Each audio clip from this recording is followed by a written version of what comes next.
Good afternoon. आज हम लोगों का टॉर्ट विधि के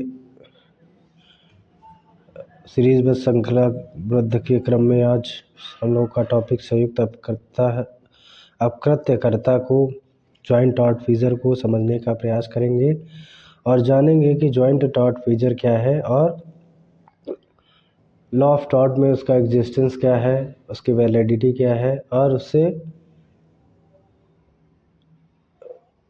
को समझने का प्रयास करेंगे कि संयुक्त अपकृत्यकर्ता क्या होता है। अपकृत्य कानून के अंतर्गत संयुक्त अपकृत्य का अर्थ यह हो सकता है कि दो या दो से अधिक व्यक्ति किसी अन्य व्यक्ति को क्षति पहुंचाने के लिए उत्तरदायी हैं। जब दो या दो से अधिक कोई व्यक्ति कोई अपकृत्य करते हैं तो वे सभी संयुक्त अपकृत्यकर्ता या संयुक्त अपराधी बन जाते हैं। संयुक्त अपकृत्यकर्ता बनने के लिए उन्हें एक साथ गलत काम करना होता है या उनसे कार्यों में एक ही चोट लगनी चाहिए। वादी को हर्जाना देते समय प्रत्येक अपकृत्या को उसके द्वारा पहुंचाई गई चोट के आधार पर मुआवजे को अपना हिस्सा देना होता है।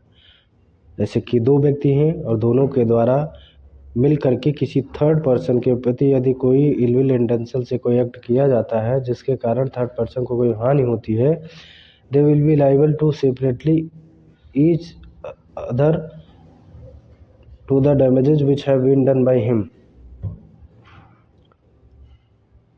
and they are separately responsible for that।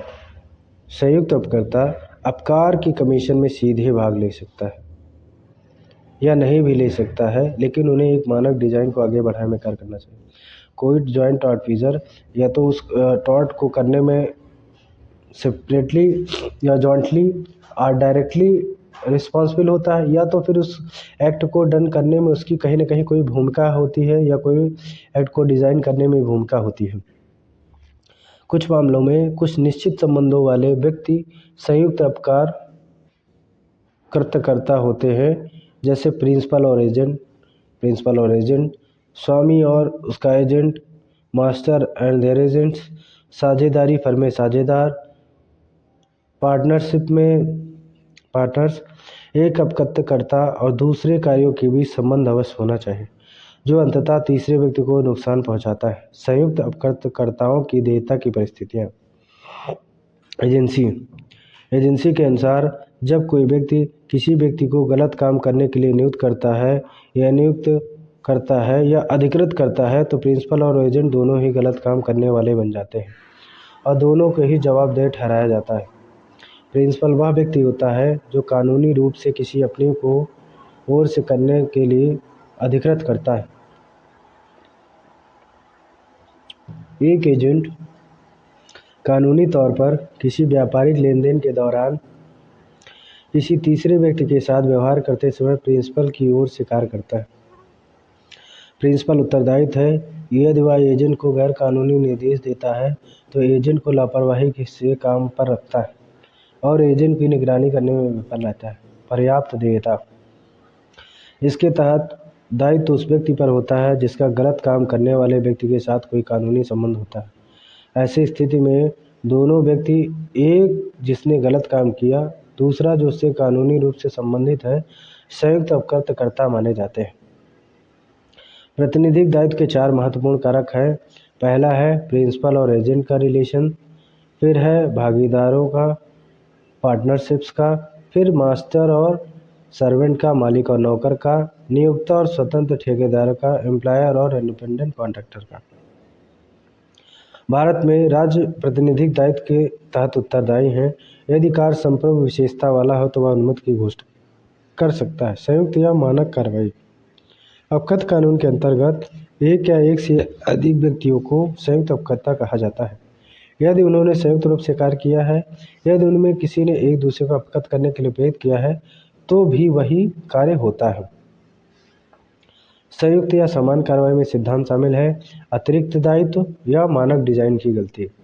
प्रतिवादी ने एक चयनित तरीके से काम किया जिसके कारण मुख्य अभिनेता का उपयोग करके टॉर्ट का प्रचलन हुआ। दूसरा प्रमुख अभिनेता ने संयुक्त योजना या समान डिजाइन के अनुसरण में किया गया हो सकता है।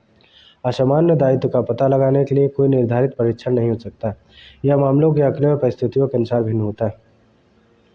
संयुक्त अपकर्तदाताओं के दायित्व की प्रकृति।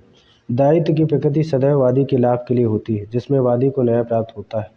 वादी संयुक्त अपकर्तकर्ताओं में से किसी एक पर हुए नुकसान के लिए मुकदमा कर सकता है।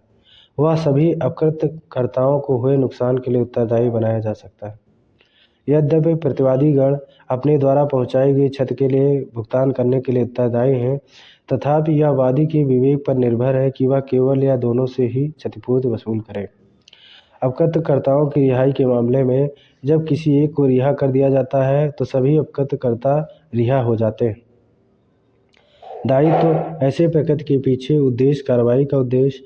अपकर्तकर्ताओं में कार्रवाई का कारण हमेशा एक अविभाज्य होता है। कार्रवाई का उद्देश्य उन सभी संयुक्त अपकर्ताओं की रिहाई के रूप में परिगणित होता है जिन्हें उत्तरदायी ठहराया गया था। इसके अलावा घटनाओं का उद्देश्य अपकर्तकर्ताओं की रिहाई में कोई भूमिका नहीं निभाता है। इसके अलावा किसी विशिष्ट अपराधी पर मुकदमा न चलने का एक महत्वहीन समझौता एक बहुत ही अलग दृष्टिकोण रखता है और अपकर्तकर्ताओं की रिहाई से अलग एक चर हो सकता है। जब एक या सभी संयुक्त अपकर्ताओं के विरुद्ध निर्णय पारित हो जाता है या प्राप्त हो जाता है तो यह वादी पर एक या सभी अपकर्ताओं के विरुद्ध कोई आगे मुकदमा करने पर रोक लगा देता है।